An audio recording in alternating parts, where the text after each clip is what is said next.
We do. I know. Houdini's missing. Oh, no. What should we do? Lizzie will know. Yeah. Hey, Lizzie, Houdini's missing. I know. Bellamys Bugle. Yeah!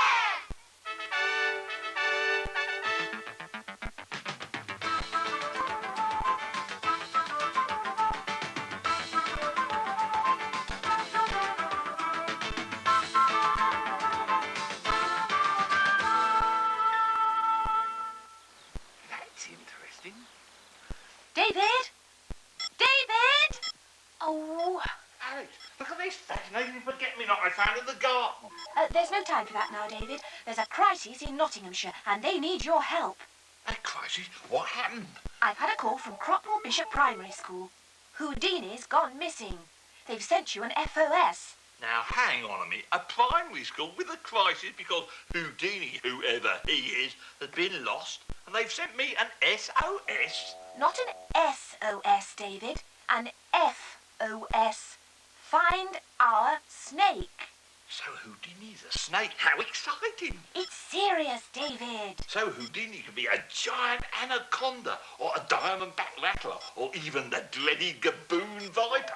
I thought you might need a little assistance, David, so I called in a snake expert. At last, a real live mission and a snake expert. Oh, hello. You must be the snake expert Alice told me about. How'd you do it? Sit down.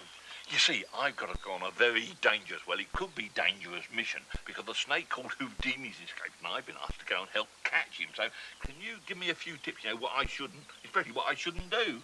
Yes, well, let's have a look at the snake first. Snake? Maybe we'd have a box of tricks. He's got a box of snakes. Well, there's one in there, David, if Is you'd there? like to have a look at it. Well, well, I do like to... Oh, yeah. How beautiful. There. What sort of a snake's that? Well, that's a little python, a royal python. Now, it's funny, isn't it, how people think they're all wet and slimy, and of course they're not at all. They're those beautiful things. That's right. About movement, I mean, they can move pretty fast, can't they? But how do they do it? Well, they actually use the muscles on the base of the stomach to push themselves along. That's what that one's doing at the moment. And they also have what they call the serpentine motion, which is a wriggling motion. Yeah. So let's compare it with a lizard, Dave, if you look at that one. What's this one? That's a red rat snake or a corn snake. Okay. But if we can compare it to a lizard, we can see the dramatic differences in the way these animals move. That's a real beauty, isn't it? What sort of a lizard's that? Well, that's a gecko lizard. Now, what's the difference between the snake and the lizard? Well, the first obvious thing is that the lizard has legs and the snake doesn't. The second is that the snake doesn't have external eardrums, and if you can see on the side of the head here, the little lizard has external ears. Those are the little red bits? Yes. I see. So he can actually hear airborne sounds much better than the snake. The snake tends to pick up sound from the ground. Now, he doesn't have a forked tongue. No, he has what they call a fleshy tongue. It's very short. But the basic system is the same. They both pick up scent particles and use it to smell with. This one's got a funny tail, isn't it? The lizard can actually drop its tail if it's chased or attacked by a predator, whereas the snake cannot do it, and you can see where the new tail's grown here. These aren't poisonous snakes at all, are they? Show me if that was a gaboon viper. How would you pick it up? Well, you wouldn't really do it with your bare hands, and even using gloves would be a bit dangerous. What you'd use would be a snake stick, which you would actually, if it were a soft grass, you would actually push this down and hold the snake's head gently, and then grab a hold of it with gloves on your hands to make sure that the head can't turn around and bite you. Now, you've got a distinct Scottish accent. Now, there aren't different snakes in Scotland, are there, to down here in England? Well, we're just short of the number of snakes that England have. We don't have the smooth snake, which is only found in the south of England. But that's very rare now, even in the south of England. That's right. It's local in its distribution, round about Dorset and places What like about that. grass snakes? They like Scotland? Well, there's a few population of grass snakes in Scotland, but they're again local in Scotland. The most common snake in Britain, actually, is the common adder or the viper. So it's the vipers, the ones we should really leave alone. That's right. Certainly don't pick them up. So we better get off and try and find Houdini. Well, no, David, you're on your own with this. All by myself? Afraid so. I can't make it, but you'll need this equipment. There's the grabbing stick. Hang on. Yeah. And this is the one to hold them round the neck. I see. And this might come in handy as well, David. Look, Tree snakes. Right, well, you better have your snake trap. Thank But you are very you sure much. I can do it? Yes, I'm sure. Positive. Okay. Well, thanks very much for all the help. Yeah. Okay. I hope I see you again. Best of luck. Snake man. Fully trained, feared, and absolutely nothing. Off on some... Oh, it's only a hose pipe. David, don't forget your bicycle clips. Bicycle clip? Alice didn't say I was cycling. Well, you have to stop the snakes climbing up your trouser legs. Yes, you're right. Give me.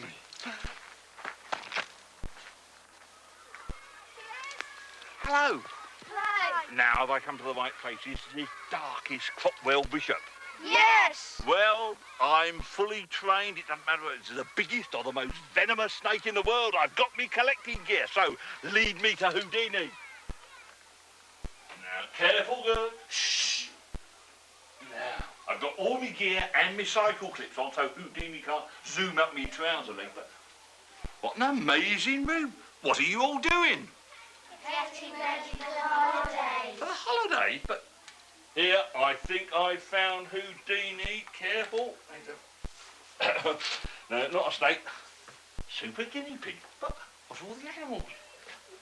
Yeah, I say, I haven't seen one of those for years. Giant millipede, isn't it? Yes. I bet you can't tell me where it originated from. It came from Africa, and we have animals from all over the world here. All over the world. Now, I'll put you to the test. I've got the globe here now. I know. Bet you haven't got an animal from South America. Oh, yes, we have. It's a Buffo marinus.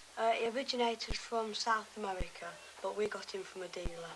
We'll feed him on large worms and large crickets. I know.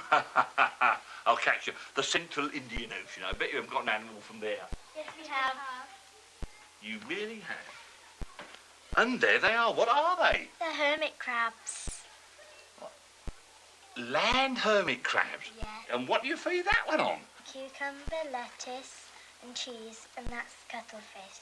Now, wait a minute. Central Indian Ocean. How about New Zealand? Bet you haven't got anything from New Zealand. Yes, we have. And what comes from New Zealand? Stick insects. How many have you got? Got lots of them. Now, you know, I've really learned something. Go on, have him back. I didn't know stick insects originated in New Zealand. Now, what's the most special animal you've got of all? Axolotls. Axolotls are to salamanders what tadpoles are to frogs. But there's something rather special about these, aren't there? Yes, they're the Peter Pan of the amphibian world, which means they never grow up. Sometimes in Mexico, if their pond dries up, then they have to use the process of changing into salamanders. But have you ever managed to make them do that here? Yes, at the moment, we're carrying out an experiment, changing some axolotls into salamanders. I see, so Working on it now. you're gradually drying their habitat up. Yes. And you keep your fingers crossed. We found Houdini! Don't panic, I've got to be collecting stick. Houdini. All that fuss about a harmless, legless lizard. What a beautiful sloper. Here he comes now, the fearless great white hunter, my hero. Hello, Alice. Mission accomplished. The people of Cropwell Bishop can sleep safely in their beds once more. Oh, I'm so glad, David. Was Houdini difficult to find? Oh, there was no problem, really. I just used my expertise. Mind you, I'm glad I had those lessons, you know, because it was a really gigantic one with enormous fangs, and I wrestled him into submission. That's strange, David. I've discovered that Houdini was Angius fragilis, a slow worm. Well, it was quite a big one, and it could have turned nasty any moment, you know. Well, never mind, David. I'm sure the children were very grateful. And you may still need that snake stick. Really?